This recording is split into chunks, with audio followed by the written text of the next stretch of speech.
turabasuhuje mu izina rya Yesu Kristo. Imana y'amahoro ikomeze kubagirira neza, Imana ikomeze kubambika imbaraga. Twongeye kunezerwa kubw'uyu mwanya Imana yongeye kuduha izina ry'Uwiteka, Imana rihabwe icyubahiro. Uyu ni umwanya wa mbere y'uko inkoko ibika. Imana ikomeje kutugirira neza, dukomeje kubona imirimo y'ibitangaza by'Uwiteka Imana. Izina ry'Imana nirikomeze riganze, izina ry'Imana nirikomeze ryamamare. Tubahaye ikaze mwebwe mwamaze gukora subscribe, namwe mutarayikora uyu ni wo mwanya wo kuyikora kugira ngo dukomeze kumva ijambo ry'Imana. Imbere y'uko inkoko ibika tugomba kubanza kugira umwanya wo gusenga. Mbere y'uko inkoko ibika tugomba kwiyegereza buri kintu cyose cy'agaciro kivuye mu ijuru. Mbere y'uko inkoko ibika tugomba kubanza gutegura inzira zacu, izina ry'Uwiteka Imana rigahabwa icyubahiro. Niba utarakora subscribe waratanzwe, uyu ni wo mwanya wo gukora subscribe kugira ngo Uwiteka Imana kugire neza kandi ibiganiro byacu bijye bikugeraho mu izina rya Yesu Kristo. Imana rero muri aka kanya, muri iki gitondo, Imana impaye ijambo ryo tugomba kuganiraho. Imana yampaye ijambo rivuga ngo burya dufitanye isano n'umwami. Dufitanye isano n'umwami inshuti yanjye, dufitanye n'isano n'umwami. Reka nkubwire, hari umuntu wari uri kubona ibintu byamunaniye, hari umuntu wari uri kubona ibintu byamucanze, hari umuntu wari uri kubona ibintu byanze, ariko ndagira ngo nguhanurire muri iki gitondo dufitanye isano n'umwami. Muri iki kiganiro cya mbere y'uko inkoko ibika ndagira ngo nkubwire ngo dufitanye isano n'umwami. Nubwo wabonaga ibintu byanze, nubwo wabonaga abantu bari kuvuga, nubwo wabonaga ibintu byacitse, ariko ndagira ngo mvugane nawe ngo dufitanye isano n'iki? N'umwami. Haleluya! Izina ry'Imana nirishimwe, izina ry'Imana nirihabwe icyubahiro. Reka dusome ijambo ry'Imana turi busange mu gitabo cya Esiteri ibice 9 umurongo wa 16. Ndasoma ijambo ry'Imana turi busange mu gitabo cya Esiteri ibice 9 umurongo wa 16. Havuga ngo kandi abandi bayuda bo mu bihugu by'umwami baraterana birwanaho. Ndasubiramo, kandi abandi bayuda bo mu bihugu by'umwami baraterana birwanaho, bica mu banzi baba abantu inzovu ndwi n'ibihumbi 5, baruhuka babangaga, ariko ntibagira icyo banyaga. Twakire neza ijambo ry'Imana. Imana yampaye ijambo muri uyu mwanya wa mbere y'uko inkoko ibika. Ijambo Imana yampaye yambwiye ngo mbwire ubwoko bw'Imana bunkurikiye ngo dufitanye isano n'umwami. Wa mubyeyi we, wa mumama we, wa mugabo we, wa musore we, wa mukobwa we, wa mwana mutoya we, abahungu n'abakobwa, ntabwo turi ibibyarirano, ntabwo turi ibivejuru, ntabwo tugira aho tubarizwa, ahubwo dufitanye isano n'umwami. Hari abantu, haleluya, haleluya, hari abantu babona yuko ibyabo byarangiye. Hari abantu babona yuko nta aderese bafite. Hari abantu babona yuko ibyabo byarangiye. Hari abantu babona yuko nta aderese bafite aho kubarizwa naho. Ukabona ibintu byanze, ariko ndagira ngo nkubwire ngo ufitanye isano n'umwami. Umwami wacu ashoboye byose. Umwami wacu arahambaye, yitwa Mesiya. Uyu mwami ni umwami w'abami, ni umutware w'abatware, ni Alufa kandi akaba na Omega, ni itangiriro kandi akaba n'iherezo. Haleluya! Dufitanye isano n'umwami. Bibiliya itubwiye abayuda, umunsi umwe umugabo witwa Hamani yashatse kugambanira abayuda, ngo aravuga ngo ntabwo ngishaka ko kubona abayuda mu maso yanjye. Hamani aragenda aravuga ngo abayuda ni ngombwa ngo mbice. Hamani nta kindi cyari kibimuteye, ngo nuko yavugaga rikijyana ibwami. Dufite abantu batujyanye mu bapfumu kubera ko bajya bavuga rikijyana. Dufite abantu batujyanye mu barangi kuko bajya bavuga rikijyana. Dufite abantu batujyanye mu bashwekuru kuko bajya bavuga rikijyana. Ariko ntugire ubwoba yewe Morodekayi unkurikiye we, ntugire ubwoba yewe Morodekayi uri kunyumva we, ntugire ubwoba yewe wowe uri kugambanirwa unkurikiye we. Umwami mufitanye isano, dufitanye isano n'umwami. Ntabwo ari wowe gusa. Ku ruhande rumwe urabona intambara wowe zugarije, ku ruhande rumwe urabona ari wowe uri mu bibazo, ku rundi ruhande urabona ari wowe ugiye guseba. Ariko muri iri joro, muri iki gitondo, muri uyu mwanya wa mbere y'uko inkoko ibika, ndagutangarije ngo ufitanye isano n'umwami. Alarabashikatro riabore sandore bonesanse donimini fodogre de santrobenia l'adolescence. Hari insinzi iri kuri twe. Wowe uri mu isoko ukabona ibihombo byaje, ntugire ubwoba, kuko uwo wiringiye afite imbaraga, n'umwami ari hejuru ya byose. Imana ishimwe kandi Imana ihabwa icyubahiro. Umugabo witwa Hamani ngo aravuga ngo ngiye kwica abantu bose, aravuga ngo ngiye kwica Abayuda, ndashaka kubarangiza ntihagire n'umwe urokoka. Ngo Hamani aragenda abiganiriza n'umugore we, ngo umugore we aramubwira ngo genda ufate urubambo urushinge mu rugo rwacu, aba ariho tuzicira Abayuda. Hari abantu bakoze trike z'uko bakurangiza, hari abantu bakoze trike z'uko bakumaraho. Ariko muri uyu mwanya manuriye ubuzima bwawe, muri uyu mwanya wa mbere y'uko inkoko ibika, ntabwo uri uwo gupfa, ntabwo uri uwo gusuzugurwa, ntabwo uri uwo kwambika ubusa, ntabwo uri uwo kumenyerwa, ntabwo uri uwo kwitiranywa. Eliya bone sandore bore traya. Imana iri kumbwira ngo isura bakubonagamo ntabwo ariyo ufite, ahubwo hari indi sura ikomeye, kuko ufitanye isano n'umwami. Imana ishimwe kandi ihabwa icyubahiro. Ngo Moridekayi aravuga ngo Abayuda mpaka mbarangize.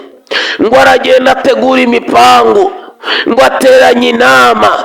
Muri uko guteranya inama yibagirwa ijambo ryanditswe muri Yesaya rivuga ngo ahari bazaterana, ariko ntabwo ari njye uzaba ubateranije. Ahari bazakuvuga, ariko ntabwo ari njye uzaba ubatumye. Imana iragenda ifata audience, iragenda ifata umwanya muri iyo nama barimo, iragenda yinjirira inama ya Hamani, iragenda yijyamo batanayiraritse, ariko iravuga ngo ngewe ngerera hose icyarimwe, mbera hose icyarimwe. Aka kagambane kari gukorwa n'akandi. Imana yinjira muri izo nama z'ako kagambane, ngo igiye kumva yumva ni Abayuda bari kuvuga. Iravuga ngo aba ni Abayuda, barimo Moridekayi, barimo Nyirarukundo, barimo Marisiyana, barimo Rukundo, barimo Rufosite, barimo Korode, barimo izina ryawe nawe uryawe rivuge, barimo Joshua TV Rwanda. Aka ni akagambane kari kubakorerwa. Imana ngo ibi bitaye mu gutwi, ngo mukubita mu gutwi. Haleluya. Iravuga ngo kano ndakamenye. Ntabwo Abayuda bagomba gupfa nk'abasivile, ntabwo Abayuda bagomba gupfa nk'abo ntahamagaye, ntabwo Abayuda bagomba gupfa nk'abo ntatoranije. Ndagira ngo mpanurire ubuzima bwawe muri uyu mwanya wa mbere y'uko inkoko ibika. Ntabwo ugomba gupfa nk'umusivile, ntabwo ugomba gupfa nka wundi utaratoranijwe, ntabwo ugomba gupfa nk'amasikini, ntabwo ugomba gupfa nka wundi utazi yava n'iyajya.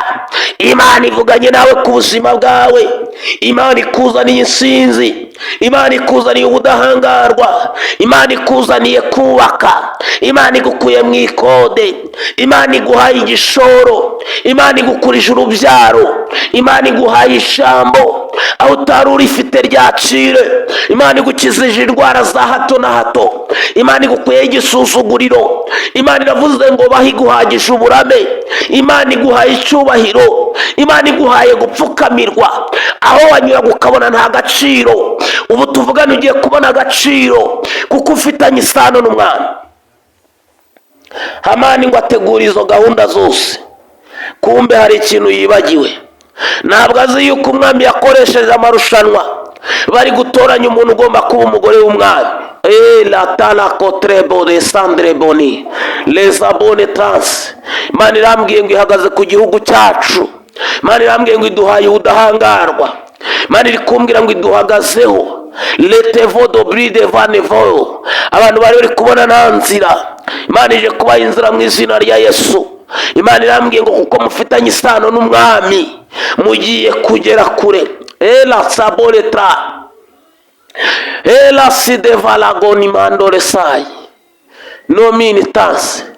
ninde muri mwe wabonye intumbi y'inyoni yavuye ku gasozi ngo yishwe n'inzara? Ninde muri mwe wabonye intumbi y'inyoni yaguye ku gasozi ngo nuko yishwe n'inzara? Uko niko utazapfa ngo wishwe n'inzara. Uhumure, ntabwo uzicwa n'inzara. Ntabwo tuza guhamba ngo nuko wishwe n'inzara. Wowe humura, ntabwo uzicwa n'inzara. Uhumure, ntabwo uzicwa n'inzara. Wowe humura, ntabwo uzicwa n'inzara. Ntabwo tuza guhamba ngo wishwe n'inzara, kuko dufitanye isano n'umwami. Ntabwo tuzicwa n'inzara. Reka duhumure, ntabwo tuzicwa n'inzara. Twebwe duhumure, ntabwo tuzicwa n'inzara. Niduhumure, ntabwo tuzicwa n'inzara. Amen. Bibiliya ivuga iki? Iravuga ngo umugabo Hamani ngo arangije ategura urumambo ngo ni urwo kubambaho Moridekayi. Ntabwo azi ko Moridekayi yatoranije Esiteri ko ari ugomba kuba umwamikazi. Hari ibintu biri kutugambanira bitazi ko twamaze kugirana isano n'umwami. Ijambo ry'Imana mu butumwa bwiza uko bwanditswe na Yohana igice kimwe umurongo wa 12 ndetse n'uwa 13 haravuga ngo icyakora bamwemeye bose yabahaye ubushobozi bwo kuba abana b'Imana. 13 haravuga ngo ntibabyawe n'ubushake bw'umubiri n'amaraso ndetse n'ubushake bw'umugabo, ngo ahubwo babyawe n'Imana. Ni iki cyatuma kikumenyera? Ni iki cyaza kukumenyera? Ni iki cyaza kukwigereka hejuru ngo kiri kukwibeshaho? Ndagira ngo ngutangarize itangazo nkurikiye hano kuri Joshua TV Rwanda muri uyu mwanya wa mbere yuko inkoko ibika. Iyo ufitanye isano n'umwami, ntabwo ugomba kuba gafirifiri, ntabwo ugomba gusuzugurwa. Niba uri mu soko, tambuka nk'umuntu ufitanye isano n'umwami. Niba uri mu kazi, bizinesi zitandukanye, tambuka nk'umuntu ufitanye isano n'umwami. Niba uri kubona ibintu byanze, vuga ngo ntabwo ngomba kumwara. Uko utabona umwana w'umukuru w'igihugu ari gusabiriza mu muhanda, uko utabona umwana w'umudepite ari kuvuga ngo nabuze minerivare, uko utabona umuntu ukomeye ari kuvuga ngo byanshanze, mbese biragenda bite? Uko niko nawe bitazakubaho. Wibuke ko uwo wizeye afite ubushobozi buruta ubwawe.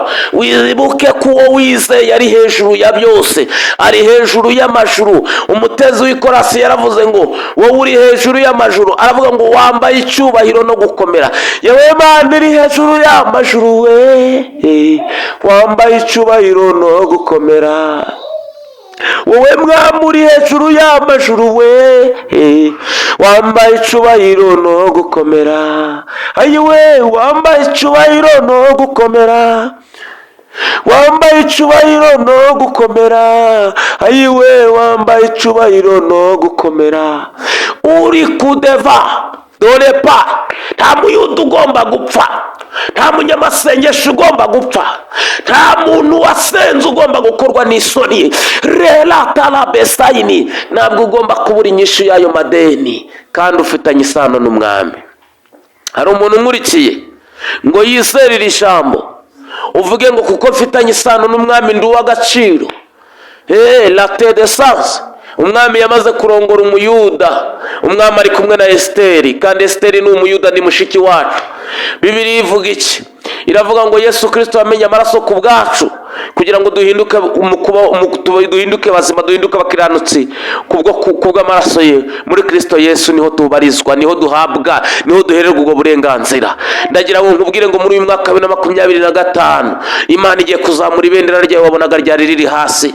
Imana igiye kuzamura agaciro kawe, Imana igiye kukugirira neza. Reka dusenge Imana, tubwire Imana ngo urakoze yuko dufitanye isano, urakoze ko dufitanye isano, ko twakiriye ibisubizo. Mana mu izina rya Yesu turagushimye kandi turaguhimbaje. Izina ryawe rihabwa icyubahiro. Urakoze kubw'uyu muntu wari udukurikiye, urakoze kuko dufitanye isano mwami nyiribihe. Urakoze ko dusubije, urakoze ko ibibazo twabonaga biturembeje ubisubije. Urakoze ko tubaye ab'umumaro, tutabaye imbura mumaro. Urakoze kubw'agaciro k'amaraso yawe. Urakoze ko ugiriye neza buri muntu wese wabonaga nta gisubizo. Urakoze ko turwanire ku manywa na nijoro. Izina ryawe rihabwa icyubahiro. Ngakomeza uganze. Bibiliya yatubwiye ngo nuko abayuda ngo bihimura bikora ku banzi babo ngo ariko ntibagira icyo batwara. Ntabwo dushaka ibya mirenge yo ku ntenyo, ahubwo dushaka amahoro muri wowe. Urakoze ko turengeye kandi uduhaye kugira ububasha ku baturwanyaga. Urakoze ko uduhaye kugira ubushobozi ku badusuzuguraga. Natwe tubaye ab'agaciro, natwe tubaye ab'umumaro, natwe tubaye ab'ingenzi, natwe tugize ijambo mu izina rya Yesu Kristo. Abadukurikiye bari hanze y'iki gihugu, abadukurikiye bari muri iki gihugu, abo bose babaye ab'agaciro. Byose twizeye ko ubikoze kandi ubikoreye kwiyubahisha, ni mu izina rya Yesu Kristo umwami wacu, amen. Wowe wari udukurikiye, Imana iguhe umugisha. Urakoze niba warakoze subscribe, niba utarayikora yikore muri uyu mwanya wa mbere yikumwe kubika, utere kuzongera kubura, utere kuzatakara, ahubwo tujye tugirana ibihe byiza. Ndimo numva hari umuntu ndi kuvugana nawe, kandi ndimo numva hari ibyo Imana iri gukora mu buzima bwacu. Imana ituremeye amashimwe, tuzongera guhura kuvuga ngo nabonye Imana ikora ibikomeye ku buzima bwanjye, nanjye nabonye ko ndi uw'agaciro. Imana iguhe umugisha. Shalom shalom.